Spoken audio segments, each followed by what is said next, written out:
ଦେଖନ୍ତୁ ସାମୁଦ୍ରିକ ଶାସ୍ତ୍ର ଅନୁସାରେ ଆପଣଙ୍କର ପାଦର ବୁଢା ଆଙ୍ଗୁଠି ତା ପରର ଯୋଉ ଆଙ୍ଗୁଳିଟି ଏ ଆଙ୍ଗୁଳି ଦେଖିକି ଆପଣମାନେ ବହୁତ କିଛି କଥା ଜାଣିପାରିବେ, ବହୁତ କିଛି ରହସ୍ୟ ବିଷୟରେ ଆପଣମାନେ ଜାଣିପାରିବେ। ପାଦର ଏଇ ଆଙ୍ଗୁଳି ଦେଖିକି ଆପଣମାନେ ଜାଣିପାରିବେ ବ୍ୟକ୍ତିର ଭବିଷ୍ୟତ, ବ୍ୟକ୍ତି ବିଷୟରେ ଜାଣିପାରିବେ, ବ୍ୟକ୍ତି କେତେ ଧନବାନ ହେବ ଜାଣିପାରିବେ, ବ୍ୟକ୍ତି କେତେ ସଫଳତା ପାଇବ ଜାଣିପାରିବେ। ଯଦି ପୁରୁଷ ତାହେଲେ ତାଙ୍କ ଭାଗ୍ୟରେ ସ୍ତ୍ରୀ ସୁଖ ଅଛି ନା ନାହିଁ ଜାଣିପାରିବେ। ଠିକ୍ ସେହିପରି ଯଦି ଜଣେ ନାରୀ ତାଙ୍କ ଭାଗ୍ୟରେ ପୁରୁଷ ସୁଖ ଅଛି ନା ନାହିଁ ଏ ସମସ୍ତ ବିଷୟ ମଧ୍ୟ ଆପଣମାନେ ଜାଣିପାରିବେ। ଆପଣମାନେ ଏଇ ଆଙ୍ଗୁଠିରୁ ଜାଣିପାରିବେ ଯେ ବ୍ୟକ୍ତିଟି କେତେ ଧନବାନ ହେବ, କେତେ ଧନ ସେ ଇନକମ୍ କରିବ, ତା ଲାଇଫଟି କେତେ ଲକ୍ଜରିୟସ୍ ହେବ, କେତେ ଭୌତିକ ସୁଖ ତାକୁ ପ୍ରାପ୍ତି ହେବ। ଏ ସବୁ କିଛି ଜାଣିହେବ ଏଇ ପାଦର ଏଇ ଆଙ୍ଗୁଳି ଦେଖିକି। ଯଦି ଆପଣଙ୍କର ଗୋଡ଼ର ବୁଢ଼ା ଆଙ୍ଗୁଳି ଆଉ ତା ପାଖର ଆଙ୍ଗୁଳିଟି ଯଦି ଦୁଇଟି ଯାକ ସମାନ ଥିବ ତାହେଲେ ଏଇଭଳି ବ୍ୟକ୍ତିମାନେ ଭାଗ୍ୟର ସାଥ କୋଉଠି ନା କୋଉଠି କମ୍ ମିଳେ, ଏମାନେ ସେତେଟା ଲକି ହୁଅନ୍ତି ନାହିଁ ଜୀବନରେ। କିନ୍ତୁ ଏଭଳି ବ୍ୟକ୍ତିମାନେ ସୁଖ ପ୍ରାପ୍ତି କରନ୍ତି ଜୀବନରେ, ସେମାନଙ୍କ ଜୀବନରେ ବହୁତ ପଇସା ସେମାନେ ଇନକମ୍ କରନ୍ତି, ବହୁତ କିଛି ସେମାନେ ହାସଲ କରନ୍ତି, ଘର ଗାଡ଼ି ଧନ ବ୍ୟାଙ୍କ ବାଲାନ୍ସ ସେମାନଙ୍କର ବହୁତ। ତେବେ ଏଇଭଳି ବ୍ୟକ୍ତିମାନଙ୍କର ଜୀବନ ବହୁତ ହସ ଖୁସିରେ ବିତିଥାଏ। ଏମାନଙ୍କ ଜୀବନରେ ନାରୀ ହୋଇଥିଲେ ପୁରୁଷର ସୁଖ ଥାଏ, ପୁରୁଷ ହୋଇଥିଲେ ନାରୀର ସୁଖ ଥାଏ ଏବଂ ସନ୍ତାନର ପ୍ରାପ୍ତି ମଧ୍ୟ ହୋଇଥାଏ। ତେଣୁ ଏମାନଙ୍କ ଜୀବନରେ ସେତେଟା ଅସୁବିଧା ହୁଏନି। କିନ୍ତୁ ଯଦି ଲକି କଥା କହିବା, ଭାଗ୍ୟଶାଳୀ କଥା କହିବା, କୋଉଠି ନା କୋଉଠି ଏମାନେ ଟିକେ କମ୍ ଭାଗ୍ୟଶାଳୀ ହୋଇଥାନ୍ତି। ସେହିଭଳି ଯଦି ଆପଣଙ୍କର ପାଦର ବୁଢ଼ା ଆଙ୍ଗୁଠିଟି ବଡ଼ ହେଇଥିବ ଆଉ ତା ପାଖର ଆଙ୍ଗୁଳିଟି ଛୋଟ ହେଇଥିବ ତାହେଲେ ଏଭଳି ବ୍ୟକ୍ତିମାନେ ବହୁତ ଭାଗ୍ୟହୀନ ହେଇଥାନ୍ତି। କହିବାକୁ ଗଲେ ଏମାନେ ପରର ଗୋଲାମ ହେଇଥାନ୍ତି, ପରର ଅଧୀନରେ କାମ କରିଥାନ୍ତି। ଏଭଳି ବ୍ୟକ୍ତିମାନେ ଯେମିତି ଅନ୍ୟର କଥା ମାନିବା ପାଇଁ ବାଧ୍ୟ ହୋଇଥାନ୍ତି, ଇଚ୍ଛା ନଥିବ କିନ୍ତୁ ବାଧ୍ୟ ହେଉଥିବେ କାମ କରିବା ପାଇଁ, ତାଙ୍କ ଅଣ୍ଡରରେ କାମ କରୁଥିବେ। ଆପଣଙ୍କର ପାଦର ମଝି ଆଙ୍ଗୁଳିଟି ଯଦି ବଡ଼ ହେଇଥିବ ଆଉ ବୁଢ଼ା ଆଙ୍ଗୁଠିର ପାଖ ଆଙ୍ଗୁଳିଟି ମାନେ 2 ନମ୍ବର ଆଙ୍ଗୁଳିଟି ଯଦି ଆପଣଙ୍କର ଛୋଟ ହେଇଥିବ ତାହେଲେ ଏଭଳି ବ୍ୟକ୍ତିମାନେ ଯଦି ପୁରୁଷ ହୋଇଥିବେ ତାହେଲେ ନାରୀ ସୁଖ ବା ସ୍ତ୍ରୀ ସୁଖ କମ୍ ପ୍ରାପ୍ତ କରିଥାନ୍ତି। ଠିକ୍ ସେଇଭଳି ଯଦି ନାରୀ ହୋଇଥିବେ ତାହେଲେ ସ୍ୱାମୀ ସୁଖ ଏମାନଙ୍କୁ କୋଉଠି ନା କୋଉଠି ମିଳିନଥାଏ। ବିବାହ ପରେ ଏମାନଙ୍କ ଜୀବନରେ ବହୁତ ପ୍ରକାରର ଅସୁବିଧା, କଷ୍ଟ, ଦୁଃଖ ଭୋଗ ହୋଇଥାଏ ଏମାନଙ୍କୁ।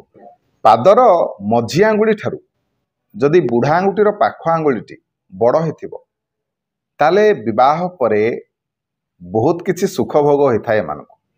ପାରିବାରିକ ସୁଖ ମିଳିଥାଏ, ସ୍ୱାମୀ ସୁଖ ମିଳିଥାଏ, ସ୍ତ୍ରୀ ସୁଖ ମିଳିଥାଏ, ସନ୍ତାନ ସୁଖ ମିଳିଥାଏ, ଜୀବନରେ ବହୁତ କିଛି ଭୌତିକ ସୁଖ ମଧ୍ୟ ଏମାନଙ୍କୁ ପ୍ରାପ୍ତ ହୋଇଥାଏ।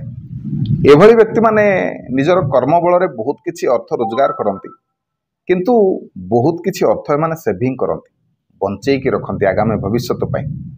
ସେଥିପାଇଁ ଏମାନେ ନିହାତି ଭାବରେ ଏମାନଙ୍କ ପାଖରେ ବହୁତ ମାତ୍ରାରେ ଧନ ଥାଏ, ସଞ୍ଚିତ ଅର୍ଥ ଥାଏ। ଯଦି ଆପଣଙ୍କର କାଣି ଆଙ୍ଗୁଳିର ପାଖର ଆଙ୍ଗୁଳିଟି ଯଦି ମଝି ଆଙ୍ଗୁଳି ଠାରୁ ଆପଣଙ୍କର ପାଦର ମଝି ଆଙ୍ଗୁଳି ଠାରୁ ଯଦି ଛୋଟ ହେଇଥିବ ତାହେଲେ ଏମାନଙ୍କୁ ସ୍ତ୍ରୀ ସୁଖ ମିଳେନି, ବୈବାହିକ ସୁଖ ଏମାନଙ୍କୁ ମିଳେନି। ଜୀବନରେ ବୈବାହିକ ଜୀବନରେ ଏମାନଙ୍କ ସଦାବେଳେ କଳି ଝଗଡ଼ା, ସ୍ୱାମୀ ସ୍ତ୍ରୀଙ୍କ ଭିତରେ ଗୋଟେ ବୁଝାମଣାର ଅଭାବ ଦେଖାଥାଏ। ଯଦି କାଣି ଆଙ୍ଗୁଳିଟି ତା ପାଖର ଆଙ୍ଗୁଳି ଠାରୁ ବଡ଼ ହେଇଥିବ, କାଣି ଆଙ୍ଗୁଳି ପାଖ ଆଙ୍ଗୁଳି ଠାରୁ ଯଦି କାଣି ଆଙ୍ଗୁଳିଟି ବଡ଼ ହେଇଥିବ ତାହେଲେ ଜାଣି ରଖନ୍ତୁ ଏଭଳି ବ୍ୟକ୍ତି ହେଉଛନ୍ତି ବହୁତ ଭାଗ୍ୟଶାଳୀ ବ୍ୟକ୍ତି। ଜୀବନରେ ଅନେକ ପ୍ରକାରର ସୁଖ ଏମାନଙ୍କୁ ପ୍ରାପ୍ତ ହୋଇଥାଏ। କହିବାକୁ ଗଲେ ଏମାନେ ବହୁତ ଭାଗ୍ୟଶାଳୀ ହେଇଥାନ୍ତି, ତେଣୁ ଜୀବନରେ ଅନେକ କିଛି ଜିନିଷ ଏମାନେ ହାସଲ କରିଥାନ୍ତି।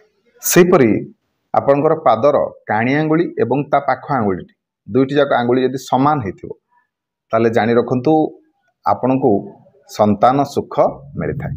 ଖାସ କରିକି ସନ୍ତାନମାନେ ଜୀବନରେ ବହୁତ ଉନ୍ନତି ହାସଲ କରନ୍ତି। ସନ୍ତାନମାନଙ୍କର ପ୍ରତିଭା ଯୋଗୁଁ ଆପଣମାନଙ୍କର ଏକ ନୂତନ ପରିଚୟ ସୃଷ୍ଟି ହୁଏ ସମାଜରେ।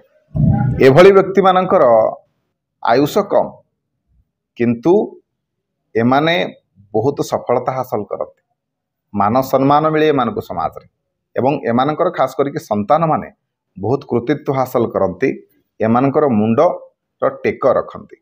ସେହିପରି ଯଦି ଆପଣଙ୍କର ପାଦର ଆଙ୍ଗୁଳି ପୁରା ସମାନ ହେଇଥିବ, ସବୁ ଆଙ୍ଗୁଳି ଗୁଡ଼ିକ ପ୍ରାୟତଃ ସମାନ ଥିବ, ତାହେଲେ ଏଭଳି ବ୍ୟକ୍ତିମାନେ ବହୁତ ଅସାଧାରଣ। ଯଦି ଏଭଳି ଆଙ୍ଗୁଳି ଆପଣଙ୍କର, ଯାହାର ବି ଏଭଳି ଆଙ୍ଗୁଳି, ଜାଣି ରଖନ୍ତୁ ଏଭଳି ବ୍ୟକ୍ତିମାନେ ବହୁତ ଭାଗ୍ୟବାନ।